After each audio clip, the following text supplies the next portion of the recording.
তিনি একমাত্র ব্যক্তি যিনি একই সাথে বাংলাদেশের প্রায় সবকটি জঙ্গি সংগঠনের নেতৃত্ব দিয়েছেন, একমাত্র জঙ্গি যিনি সেনাবাহিনীর ভেতর থেকে আবিষ্কৃত হয়েছিলেন।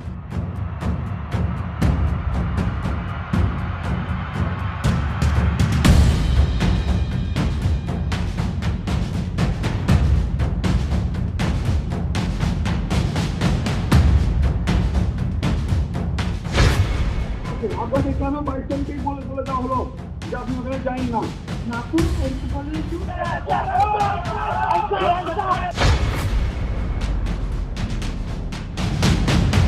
আইএসপিআর এর সংবাদ বিজ্ঞপ্তিতে জানানো হয়, সেনার কুয়ের মাধ্যমে শেখ হাসিনাকে সরিয়ে দেওয়ার একটি ব্যর্থ চেষ্টা নস্যাৎ করে দেওয়া হয়েছে।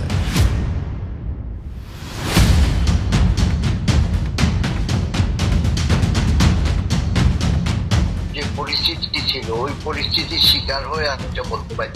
এটা না বললে আপনাদের অত্যাচার হয়ে যেত, আমিও তো হয়তো আয়না করে থাকতো। এই পত্রিকার মাধ্যমে বাংলাদেশের মানুষ সবচেয়ে বেশি জঙ্গিদের খবর জেনে থাকেন। আওয়ামী লীগের পথেই বাংলাদেশকে হাঁটাতে চেয়েছে মতিউর রহমানের প্রথম আলো। সুযোগ পেলে প্রথম আলো আবারও জ্বলে উঠবে। সেই আগুন সামাল দেওয়ার প্রস্তুতি এদেশের আলেম সমাজের আছে কিনা সেটা একটু ভেবে দেখার বিষয়।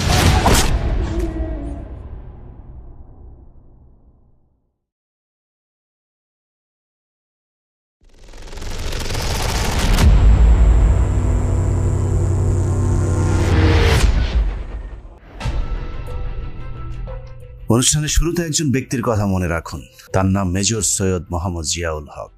মেজর জিয়াউল হকের আরেকটি পরিচয় আছে, তা হলো তিনি একজন বিশাল বড় মাপের জঙ্গি। বলতে পারেন পৃথিবীতে এ পর্যন্ত যত জঙ্গির জন্ম হয়েছে তার মধ্যে সবচেয়ে বড় জঙ্গি জিয়াউল হক। কারণ তিনি একমাত্র ব্যক্তি যিনি একই সাথে বাংলাদেশের প্রায় সবকটি জঙ্গি সংগঠনের নেতৃত্ব দিয়েছেন। কখনো হিজবুত তাহরির, কখনো আনসারুল বাংলা, আবার কখনো জেএমবি, কখনো আবার আল কায়দা সহ বিভিন্ন আন্তর্জাতিক জঙ্গি সংগঠনগুলোর সাথেও নাকি তার ব্যাপক যোগাযোগ রয়েছে। বাংলাদেশে অন্য জঙ্গিদের সাথে হকের একটা পার্থক্য আছে। এখানে বেশিরভাগ কথিত জঙ্গি মাদ্রাসা থেকে বের হলেও জিয়াউল হক একমাত্র জঙ্গি যিনি সেনাবাহিনীর ভেতর থেকে আবিষ্কৃত হয়েছিলেন। সেনাবাহিনীর অফিসারদের মধ্যে যেসব জঙ্গিরা গোপনে অবস্থান করছিলেন তাদেরও নাকি নেতৃত্ব দিয়েছিলেন মেজর সৈয়দ মোহাম্মদ জিয়াউল হক।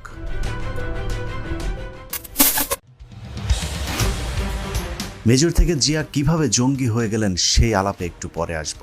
আগে বাংলাদেশের একটি নামকরা পত্রিকা সম্পর্কে আপনাদেরকে একটু ধারণা দিয়ে আসি, কারণ আজকের অনুসন্ধানের একটি পক্ষ ওই পত্রিকাটি। এই পত্রিকার মেজর জিয়ার নামের সাথে জঙ্গি খেতাব যুক্ত হওয়ার পেছনে একটা গভীর সম্পর্ক রয়েছে। শুধু মেজর জিয়া নয়, এই পত্রিকার মাধ্যমে বাংলাদেশের মানুষ সবচেয়ে বেশি জঙ্গিদের খবর জেনে থাকেন। জঙ্গিরা মাঠে কার্যক্রম শুরু করবার আগেই এই পত্রিকার অফিস তা জেনে যায়, আর তারা যা জানে সেটাই আইন শৃঙ্খলা বাহিনীকে জানানো হয়। এরপর আইন শৃঙ্খলা বাহিনী ঠিক সেভাবেই কাজ করে যেভাবে এই পত্রিকাটি চায়। আর পত্রিকাটি সেটাই চায় যেটা আমাদের পাশের দেশ ভারত চায়। যে পত্রিকার কথা বলছি তার নাম প্রথম আলো। পত্রিকাটি সম্পর্কে আপনাদের সকলেরই মোটামুটি জানা আছে, কিন্তু আজকে আপনাদের নতুন কিছু তথ্য জানাবো যেভাবে হয়তো এর আগে কখনো চিন্তা করেননি। 1998 সালের 4 নভেম্বর প্রথম প্রকাশিত হয় প্রথম আলো। মাত্র 26 বছরে তারা সবাইকে টপকে গিয়েছে, এমনকি যেসব পত্রিকা তাদের আগে যাত্রা শুরু করেছিল তাদেরকেও। ফেসবুকে তাদের এখন 22 মিলিয়নের কাছাকাছি ফলোয়ার, প্রায় 5 মিলিয়ন ফলোয়ার রয়েছে ইউটিউব চ্যানেলেও। প্রতিষ্ঠার সময় যা কিছু ভালো তার সঙ্গে প্রথম আলো স্লোগানে শুরু হয় পত্রিকাটির যাত্রা। 2008 সালে সেই স্লোগান পাল্টে রাখা হয় বদলে দাও, বদলে যাও। এরপর 2013 সালে পত্রিকাটির 15তম প্রতিষ্ঠা বার্ষিকীতে নতুন স্লোগান নির্ধারণ করা হয়, পথ হারাবে না বাংলাদেশ। এসব স্লোগানগুলো আপনাদের কাছে স্বাভাবিক মনে হলেও প্রথম আলোর প্রতিটি স্লোগানের পেছনে রয়েছে বিশেষ উদ্দেশ্য, ষড়যন্ত্র আর চক্রান্ত। 1998 সালে যা কিছু ভালো তার সঙ্গে প্রথম আলো স্লোগানের উদ্দেশ্য ছিল তৎকালীন আওয়ামী লীগ সরকার ভালো, তার সঙ্গে চলনীতিতে চলবে প্রথম আলো। এরপর পুরো বিএনপি জামাতের শাসন আমলে প্রথম আলো নতুন কোনো স্লোগান আবিষ্কার করেনি। 2008 সালে নির্বাচনের ঠিক আগে প্রথম আলো স্লোগান তোলে বদলে দাও, বদলে যাও। প্রথম আলো সে বদলে দেয়া, বদলে যাওয়ার মানে ছিল বিএনপিকে বদলে আওয়ামী লীগকে ক্ষমতায় নিয়ে আসা। এরপর আবারও 5 বছর একই স্লোগানে চলেছে প্রথম আলো, কিন্তু 2024 সালে নির্বাচনের ঠিক আগে আবারও স্লোগান দেয় পত্রিকাটি, তা হলো পথ হারাবে না বাংলাদেশ। এর স্লোগানের উদ্দেশ্য ছিল বাংলাদেশ যে পথে ছিল সেই পথেই হাঁটবে, অর্থাৎ আওয়ামী লীগ সরকারি ক্ষমতায় থাকবে।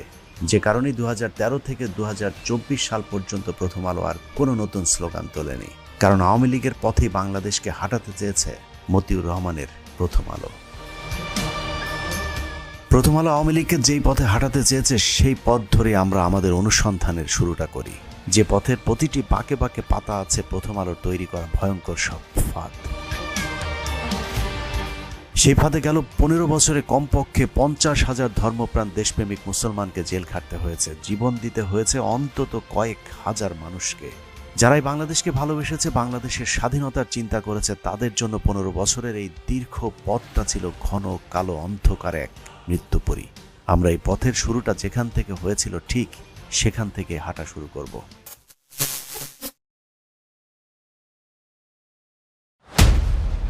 2007 সালের 17 সেপ্টেম্বর বাংলাদেশের মুসলমানদের জন্য ভয়ঙ্কর এক কালো অধ্যায়ের সূচনার দিন এটি।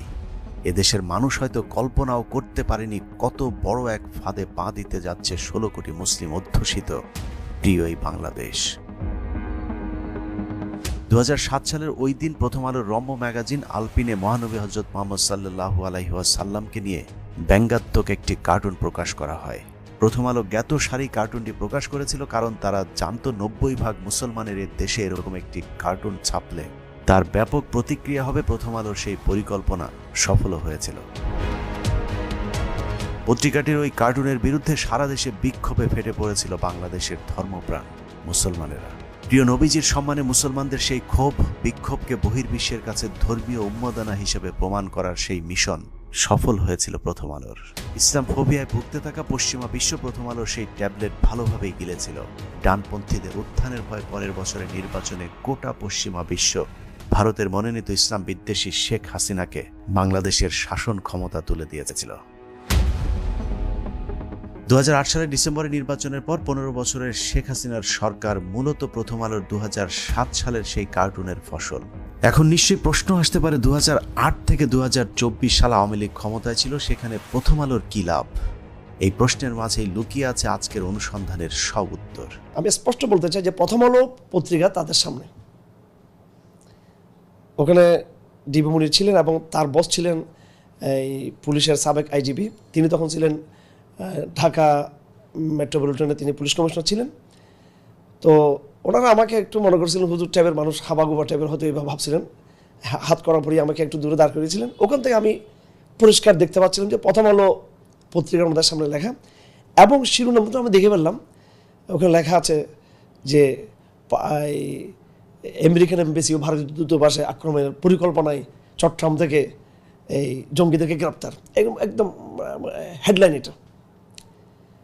তো এরপর ধারাবাহিক যে ঘটনা ঘটলো, এই আমাকে রাতের গভীরে জিজ্ঞাসাবাদ করা হতো, বিভিন্ন সম্বন্ধে নিয়ে জিজ্ঞাসাবাদ করা হতো। আমার সাথে আমার স্কুলের আরও 2জন টিচার ছিলেন, কখনো সম্মিলিত কখনো একা একা আমাদেরকে জিজ্ঞাসাবাদ করা হতো। আমার সাথে যেটা করছে সেটা আমি দেখছি যে ওনারা বিভিন্ন জিজ্ঞাসাবাদের সময় বিভিন্ন মিডিয়ার সাথে তারা ফোনে আলাপ করতেন। মূলত রাজনৈতিক দল হিসেবে আওয়ামী লীগ এবং পত্রিকা হিসেবে প্রথম আলো দুটি পরিচালিত হয় ভারতের পরামর্শে। ভারতের জন্য প্রথম আলো এবং আওয়ামী লীগ একটি আরেকটির পরিপূরক। 15 বছরের যত হত্যা খুন হয়েছে তার জন্য শেখ হাসিনা যতটুকু দায়ী, প্রথম আলো ঠিক ততটুকুই দায়ী। 3 মেয়াদের শাসনে শেখ হাসিনার সরকার যতবার সংকটে পড়েছে ততবারই প্রথম আলো ত্রাণকর্তা হিসেবে ছুটে এসেছে শেখ হাসিনার পাশে। প্রথম আলোর জন্য আওয়ামী লীগের পাশে থাকার সেই পরীক্ষার শুরুটা হয় 2009 সালের বিডিআর হত্যাকাণ্ডের মধ্য দিয়ে। সেই পরীক্ষার শুরু থেকে শেষ পর্যন্ত পুরো সময় জুড়ে আওয়ামী লীগের বিপদের বন্ধু হয়ে পাশে ছিল প্রথম আলো। 2009 সালের 25 ফেব্রুয়ারি বিডিআর হত্যাকাণ্ড নিয়ে তখনও কেউ স্পষ্ট করে কিছু বলতে না পারলেও প্রথম আলো 26 তারিখের পত্রিকায় শিরোনাম করেছিলেন বিডিআর জওয়ানদের বিদ্রোহ। 26 তারিখে সে পত্রিকাটি প্রিন্ট হয়েছে আগের রাত 12টার আগে, সেই লেখা হয়েছে নিশ্চয়ই তারও কিছুক্ষণ আগে।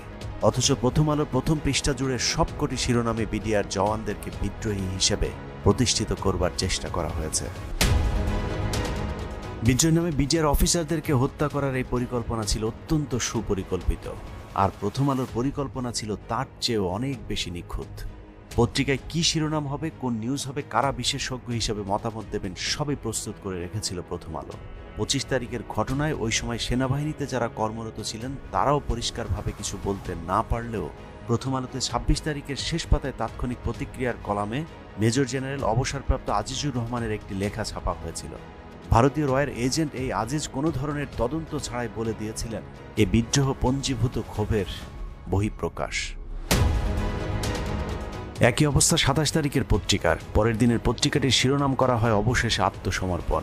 আলোচনার মাধ্যমে বিডিআরের 33 ঘন্টার শ্বাসরুদ্ধকর বিদ্রোহের অবসান। সব মিলিয়ে 26শে ফেব্রুয়ারি 2009 থেকে পরের এক মাস জুড়ে প্রথম আলো যে সংবাদ প্রকাশ করেছে তার বিশ্লেষণ করলে দাঁড়ায় বিডিআরের সৈনিক আর সেনাবাহিনীর অফিসারদের মধ্যে অপারেশন ডাল ভাত নিয়ে যে দ্বন্দ্ব ছিল সেটারই বহিঃপ্রকাশ 25 তারিখ বিডিআরের বিদ্রোহ। তারপর থেকে প্রতি বছর 25শে ফেব্রুয়ারি এলেই বিডিআর হত্যাকাণ্ড নিয়ে ফলো আপ নিউজ করেছে প্রথম আলো। সেই নিউজগুলোর প্রতিটাতেই ইনিয়ে বিনিয়ে বোঝানো হয়েছে বিডিআরের সৈনিকরা নৃশংসভাবে অফিসারদেরকে হত্যা করেছে। এর বাইরে দেশ সেরা এই পত্রিকাটির কোনো তথ্য নেই। 2009 থেকে 16 সাল পর্যন্ত প্রতি বছরই প্রথম আলো একই কথা বলেছে।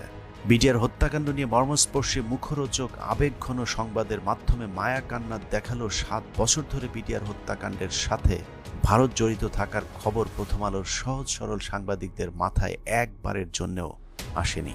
অনুসন্ধানী প্রতিবেদন না করে কৌশলে হত্যাকাণ্ডকে বিদ্রোহ হিসেবে প্রমাণিত করতে ধারাবাহিক চেষ্টা চালিয়েছে মতিউর রহমানের নেতৃত্বে প্রথম আলো। প্রথম আলো যাদেরকে নিয়ে কলাম লিখেন কিংবা প্রথম আলোতে যারা কলাম লিখেন তাদের অন্য কোনো যোগ্যতা না থাকলেও একটি যোগ্যতা থাকতেই হবে, সেটা হলো তাদেরকে ভারতপন্থী বুদ্ধিজীবী হতে হবে।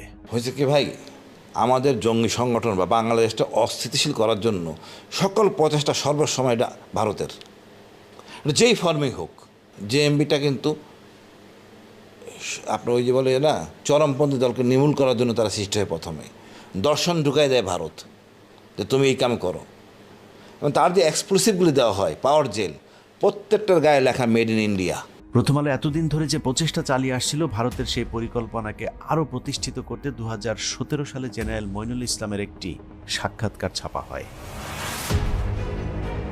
সেনাবাহিনীতে মইনুলকে সবাই জানে একজন পরিচিত ভারতীয় এজেন্ট হিসেবে, যে কারণে বিডিআরের হত্যাকাণ্ডের পরপরই মইনুলকে বিডিআরের ডিজি হিসেবে নিয়োগ দিয়ে সব আলামত নষ্টের দায়িত্ব দেওয়া হয়েছিল।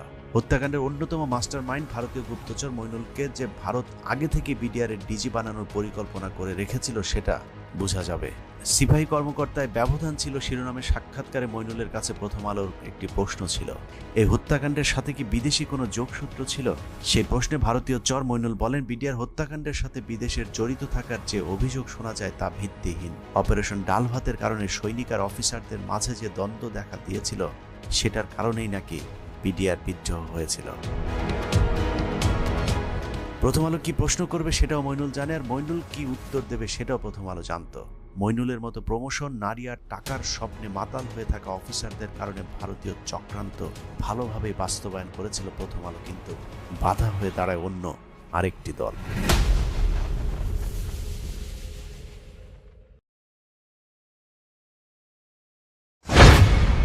আপনাকে কেন 22 তারিখেই বলে দেওয়া হলো যে আপনি ওখানে যাইন না?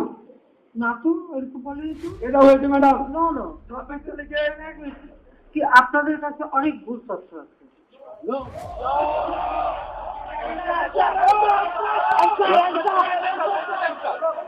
আমি আরেকটা কথা বলতে চাই মাননীয় প্রধানমন্ত্রী, যারা অত্যাচারিত হয়েছে এবং গুলি খেয়ে কখনো বেঁচে ছিল, যদি তৎক্ষণাৎ সেনাবাহিনী এবং এয়ারফোর্স দিয়ে যদি সেখানে অপারেশন চালানো হতো, অনেক গুলিবিদ্ধ অফিসার বেঁচে যেত। 25শে ফেব্রুয়ারি হত্যাকাণ্ডের পর থেকেই দেশপ্রেমিক সেনাবাহিনীর আরেকটি দল ঠিকই বুঝে গিয়েছিল কারা সেনাবাহিনীর অফিসারদেরকে হত্যা করছে, পরিকল্পনা কাদের, আর কারাই বা বাইরে থেকে ইন্ধন জুগিয়েছিল। এসব জানার কারণে গিয়ে শেখ হাসিনার সামনে উত্তেজিত সেনা কর্মকর্তারা প্রশ্ন করেছিলেন কেন দীর্ঘ সময় ধরে পিলখানার ভেতরে সেনা অভিযান চালাতে অনুমতি দেওয়া হয়নি।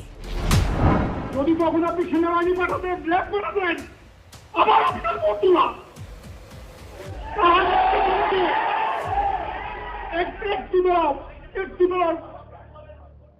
তারা বর্বরভাবে ঢুকেছে আধা ঘন্টা পরে।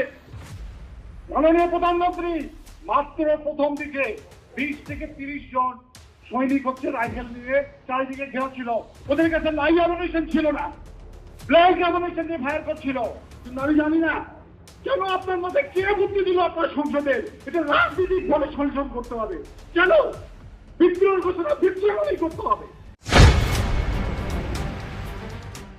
চোখে মুখে আগুন জ্বলতে থাকা সেনাবাহিনীর এসব কর্মকর্তাদের রেখে ভারতের পরিকল্পনা যে বাস্তবায়ন করা যাবে না সেটা শেখ হাসিনা সেদিনই বুঝতে পেরেছিলেন, যে কারণে গণভবনে সেদিন যেসব সেনা কর্মকর্তারা হত্যার জবাব চেয়েছিলেন তাদেরকে এক এক করে গুম, খুন কিংবা চাকরি থেকে অব্যাহতি দেওয়া শুরু হয়।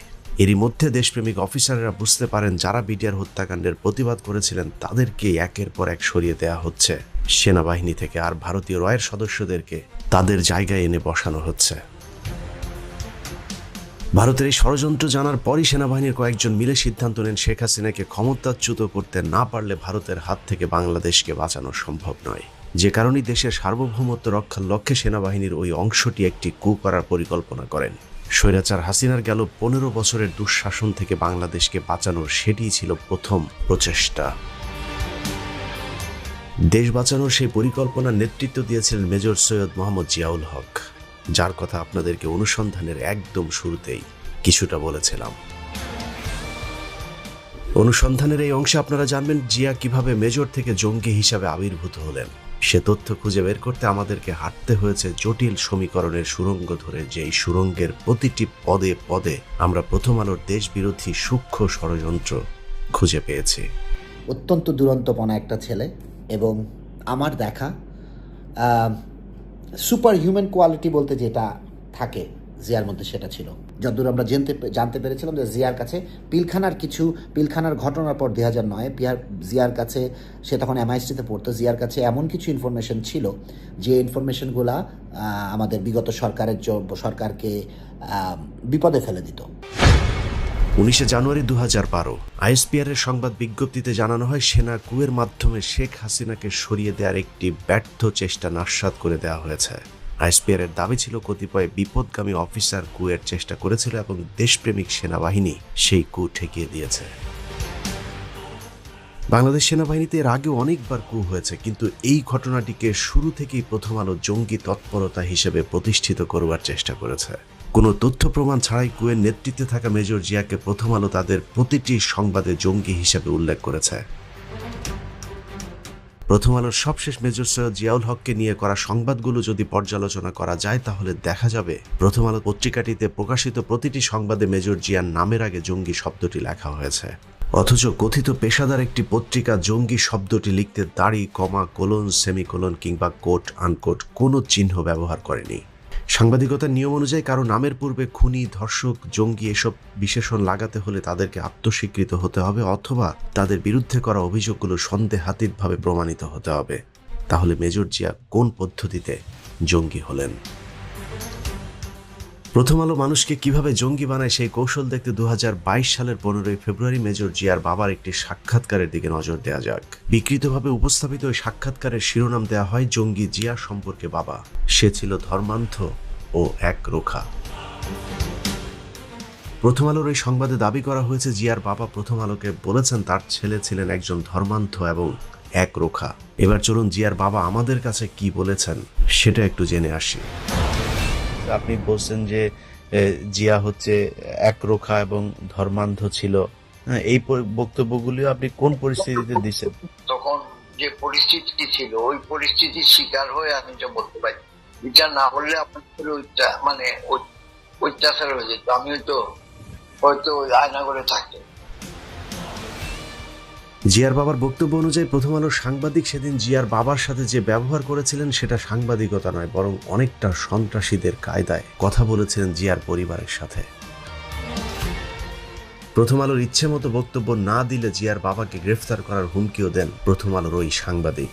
উনি বললো যে আমি সাংবাদিক, only I report against something, মানে উনি নাকি উনি বিশেষ সাংবাদিক বললে যে জানেন আপনার কিন্তু ক্ষতি হতে পারে, দেখো আপনি একটু চেক করতেছে, বুঝলেন? মানে যদি আমি মানে উনার পক্ষে আনসার না করি তাইলে আমার তো আয়না করে দিচ্ছে, মানে কিডন্যাপ করে ফেলবে।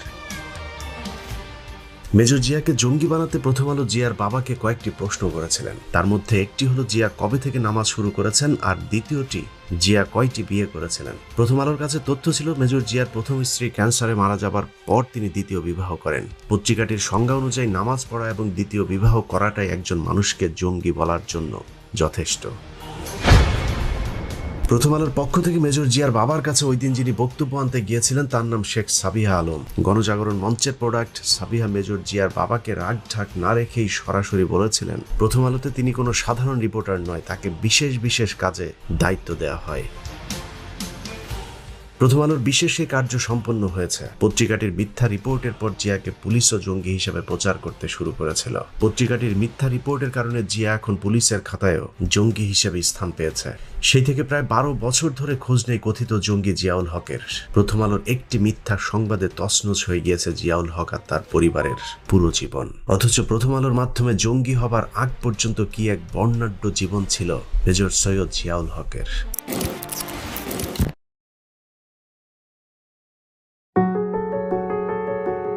মেজর জিয়ার পুরো নাম সৈয়দ মোহাম্মদ জিয়াউল হক। গ্রামের বাড়ি মৌলভীবাজার জেলার মোস্তফাপুরে। শিক্ষা জীবনের শুরু মৌলভীবাজারের ঐতিহ্যবাহী বিদ্যাপীঠ the flowers KG and high স্কুলে। এরপর পরিবারের সাথে ঢাকায় এসে উত্তরার holy child school and college থেকে এসএসসি পাশ করেন। তারপর সিলেট ক্যাডেট কলেজে ভর্তি হয়ে ফিরে যান সিলেটে। ছাত্র জীবনে জিয়া পড়তেন কম, কিন্তু এসএসসি এইচএসসিতে মেধা তালিকায় স্থান করে নিয়েছিলেন মেধাবী এই সেনা কর্মকর্তা। ছিলেন সিলেট ক্যাডেট কলেজের সেরা অ্যাথলেট। বন্ধু হিসেবেও ছাত্রদের মাঝে ছিলেন তুমুল জনপ্রিয়। মেজর জিয়া শ্রেষ্ঠ একাডেমিক পুরস্কার, ডক্টর কুদরতি খোদা গোল্ড মেডেল এবং বেস্ট ফায়ারার হিসেবেও পেয়েছিলেন পদক। বিএমএতে তিনি ছিলেন ব্যাটালিয়ন সিনিয়র আন্ডার অফিসার, যা প্রশিক্ষণরত ক্যাডেটদের মধ্যে সবচেয়ে বড় দায়িত্ব। পিটি ড্রিল ফায়ারিং সহ সব শাখায় সর্বোচ্চ নাম্বার পেয়ে বাংলাদেশ মিলিটারি একাডেমিতে তিনি হয়েছিলেন সবার মাঝে সেরা। এছাড়া বিএমএতে মেজর জিয়াউল হকের ছিল 4 মিনিট 43 সেকেন্ডে 1 মাইল দৌড় প্রতিযোগিতা শেষ করার এক দুর্দান্ত রেকর্ড, যা ওই সময় পর্যন্ত বিএমএতে কারো ছিল না। Major Ziaul Haq junior command and staff কোর্সেও প্রথম হন। যদিও ওই কোর্সে আরো 2-3টি লং কোর্সের প্রথম সারির অফিসাররা ছিলেন, জিয়া সেই কোর্সে রেকর্ড ব্যবধানে প্রথম স্থান অধিকার করেছিলেন। Major Jia was outstanding officer of 21st long course. He was sword of honor. খুঁজে খুঁজে দেখলাম একটা 3 জন ক্যাপ্টেনের পেলাম, তারা হলো আর্মিতে তাদের ক্যাপ্টেন হিসাবে বেস্ট ক্যাপ্টেন। এক নম্বরে হলো ক্যাপ্টেন জিয়া। ক্যাপ্টেন জিয়া এমন এমন ইন্টেলিজেন্ট অফিসার, যে সময়ে কম্পিউটার আর্মিতে চালুও হয় নাই, সে সময় হি ওয়াজ এক্সপার্ট ইন আইটি এবং আইটি এক্সপার্ট ছিল এবং আউটস্ট্যান্ডিং ব্রিলিয়ান্ট। আইকিউ তার ছিল টপ লেভেলের আইকিউ। তো আমি জিওসি কে নাম দিলাম, স্যার আপনি সিলেক্ট করেন এখান থেকে। জিওসি 1 নম্বরটা টিক করে দিলেন, জিয়াকে আনা হলো ডিভিশন হেডকোয়ার্টারে। তো ডিভিশন হেডকোয়ার্টার স্টাফ হিসেবে I had and everybody had very good relation. General ইয়েও বলতে পারবেন এখন, আমি যার নাম বললাম, হ্যাঁ উনিও বলতেন, উনি তো ওনার ডাইরেক্ট আন্ডারে ছিলেন এই ক্যাপ্টেন জিয়া। আর কাজকর্ম এত সুন্দর, এত গোছালো, যে একজন সামরিক অফিসার যেটা হওয়া উচিত। জীবনের সব ক্ষেত্রে প্রথম হওয়া সেই মেজরকে জঙ্গি হিসেবে প্রচার করতে থাকে প্রথম আলো। কোনো তথ্য প্রমাণ ছাড়া প্রথম আলো এমনিতেই একজন নিষ্পাপ মেধাবী অফিসারকে জঙ্গি বলে চালিয়ে দেবে, এটা কোনো স্বাভাবিক ঘটনা না। মূলত পিলখানা হত্যাকাণ্ডকে কেন্দ্র করে সেনাবাহিনীর ভেতরে যে চরম অস্থিরতা কাজ করছিল, তখন সরকার পাল্টা কুয়ের শঙ্কা করছিল। বিদ্রোহী ওই অংশটি যেন আন্তর্জাতিক সমর্থন না পায়, সে কারণেই দেশপ্রেমিক সেনাবাহিনীর ওই অংশটিকে জঙ্গি তকমা দিয়ে আন্তর্জাতিকভাবে কট্টরপন্থী ইসলামিস্ট হিসেবে প্রতিষ্ঠিত করা হয়। যত রকমের জঙ্গিবাদের অপকর্মের পরিকল্পনা কারী হিসেবে তাকে একটা কাগজে কলমে একটা চরিত্র ক্রিয়েট করেছে আমাদের গোয়েন্দা বাহিনী, এবং সব কিছুর বিরুদ্ধেই পিছনেই তাকে বলা হয় যে জিয়া এগুলো করছে। এক্সট্রিমলি সে একজন আপরাইট অফিসার, সে তার কোর্সের first sword of honour, 40/41 long কোর্সের অফিসার, পদাতিক বাহিনীর অফিসার। সে সেনাবাহিনী ম্যাটেরিয়াল, মানে সে সেনাবাহিনীর প্রধান ম্যাটেরিয়াল। সে ভবিষ্যতে যদি থাকতো তাহলে হয়তো ওই দৌড়ে থাকতো, ওয়ান অফ দি জেনারেল। ভারতের প্রযোজনায় প্রথম আলোর সফল জঙ্গি নাটকের মধ্য দিয়ে ক্যান্টনমেন্টের দেশপ্রেমিক সেনাবাহিনীর অংশটিকে নিস্তব্ধ করে দেওয়া হয়। কিন্তু প্রাথমিকভাবে বিডিআর হত্যাকাণ্ডকে ধামাচাপা দেওয়া সম্ভব হলেও পিলখানা ট্র্যাজেডি, 5 মের গণহত্যা থেকে শুরু করে আলেমদের উপর নির্যাতন সহ নানা কারণে সরকারের প্রতি জনগণের ক্ষোভ বাড়তে থাকে, যার বিস্ফোরণ হয় 2012-13 সালে সংগঠিত সিটি কর্পোরেশন সহ স্থানীয় নির্বাচনগুলোর ফলাফলে। সবগুলো সিটি কর্পোরেশন নির্বাচনের পর আওয়ামী লীগ বুঝতে পারে আসন্ন জাতীয় নির্বাচনেও তাদের ভরাডুবি সুনিশ্চিত। কিন্তু আওয়ামী লীগ ক্ষমতা থেকে সরে গেলে বিডিআর হত্যাকাণ্ড সহ ভারতের সব পরিকল্পনা ফাঁস হয়ে যাবে। সে কারণেই হাসিনাকে ক্ষমতায় রাখার নতুন ষড়যন্ত্র শুরু করে ভারত, আর সেই ষড়যন্ত্রেও ভারতের পাশে এসে দাঁড়ায় মতিউর রহমানের প্রথম আলো। পুরাতন বন্ধুকে দিয়ে পুরাতন কৌশল কাজে লাগায় ভারত।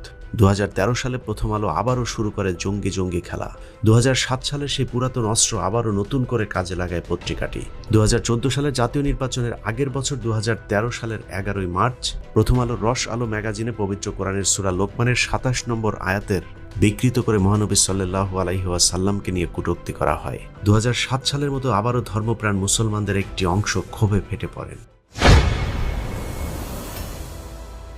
প্রথম আলো ঠিক যেমনটি চেয়েছিল তেমনটি ঘটেছে। দাড়ি টুপি ওয়ালাদের ইসলামের প্রতি এই ভালোবাসা পশ্চিমাদের ভালো লাগেনি। তার সাথে 2013 সাল জুড়ে একের পর এক বানোয়াট জঙ্গি বিরোধী সংবাদ প্রচারে ব্যস্ত ছিল পত্রিকাটি। আপনি যদি প্রথম আলোর জঙ্গি নিয়ে সংবাদগুলো পর্যালোচনা করেন তাহলে দেখবেন প্রতিটি নির্বাচনের আগেই জঙ্গিদেরকে নিয়ে প্রথম আলোর রকমারি সব সংবাদ ছড়াতে থাকে। 2013 সালেও তার ব্যতিক্রম হয়নি। প্রথম আলোর শিরোনামগুলোতে নতুন নতুন জঙ্গি, দেশে আবারও জঙ্গি, ভয়ঙ্কর জঙ্গি কিংবা দেশে সাদা কালো জঙ্গি সহ নানান ধরনের মুখরোচকর সব সংবাদ পরিবেশন করতে থাকে। পশ্চিমারাও এসব গিলেছে, যে কারণে আওয়ামী লীগের অধীনে বিনা ভোটের একটি সরকার ক্ষমতায় আসার পরেও পশ্চিমাদের কাছে বৈধতা পেয়েছে। 2014 সালে নির্বাচনের পর 2 বছর প্রথম আলোতে আর নতুন কোনো জঙ্গি দলের খবর পাওয়া যায়নি। 2 বছর পর হলি আর্টিজেন দিয়ে প্রথম আলো ভারত আর আওয়ামী লীগের যৌথ প্রযোজনায় জঙ্গি খেলার আবারও শুরু হয়। প্রথম আলো সেই খেলাতে নিবরাজ সহ বেশ কয়েকজন নিষ্পাপ মানুষের জীবন গিয়েছে। সরকারের সফল জঙ্গি নাটকের পর 2017 থেকে 2018 সালে নির্বাচনের আগ পর্যন্ত ধারাবাহিকভাবে চলেছে প্রথম আলো নিজস্ব উৎপাদিত কথিত জঙ্গিদের উৎপাত নিয়ে মন গড়া সব সংবাদ। জঙ্গি খেলায় সরকার মাঝে মধ্যে বিরতি দিলেও প্রথম আলো সরকারকে দৌড়ের উপর রাখতে বিভিন্ন সময় সংবাদে শিরোনাম করেছে জঙ্গি দমনে আত্মতৃপ্তির সুযোগ নেই। সরকারের পক্ষ থেকে বাংলাদেশে আইএসআই জঙ্গির কোনো অস্তিত্ব নেই বলার পরেও প্রথম আলো তা মানতে নারাজ। সরকার কেন অস্বীকার করেছে তার জন্য সরকারের মন্ত্রী এমপিদের সমালোচনায় লিপ্ত ছিল প্রথম আলো। যেভাবেই হোক আইএসআই কিংবা তালেবানদের সাথে বাংলাদেশের আলেমদের একটা যোগসূত্র আছে, সেটা চেষ্টা করার জন্য প্রথম আলোর চেষ্টা ছিল প্রাণান্তকর। এভাবেই পশ্চিমাদেরকে জঙ্গি জুজুর ভয় দেখিয়ে 2018 সালে দিনের ভোট রাতে করেও দিব্যি সরকার গঠন করেছে আওয়ামী লীগ। সবশেষ 2024 সালের আগে 2023 সালেও আওয়ামী লীগকে ক্ষমতায় আনতে প্রথম আলো জঙ্গি ট্রাম্প খেলেছে।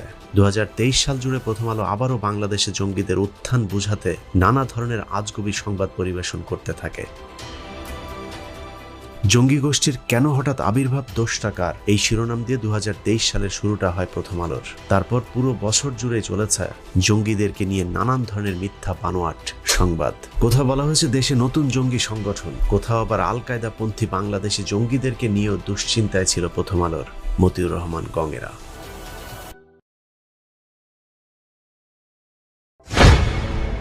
প্রথম আলোর এসব জঙ্গি আশঙ্কা আগাম সতর্কতা জারির পরেও বাস্তবে কিছুই ঘটেনি। কিছু যে ঘটবে না সেটা প্রথম আলো জানতেন, যে কারণে 2024 সালে নির্বাচনের পর এসে সেই পত্রিকাটি শিরোনাম করেছিল দেশে জঙ্গিবাদ নিয়ন্ত্রণে, আর মাথাচাড়া দিতে পারবে না। এভাবেই প্রথম আলোর সৃষ্ট কথিত জঙ্গিদের কখনো উত্থান আবার কখনো পতন হয়েছে।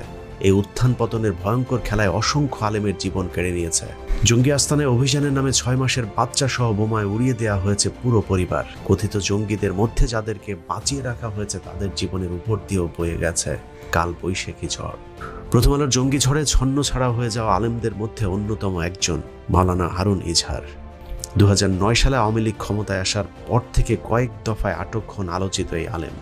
আটকের পর কখনো গুম, কখনো আটক, আবার কখনো রিমান্ডের নামে চালানো হয়েছে তার উপর অবর্ণনীয় নির্যাতন।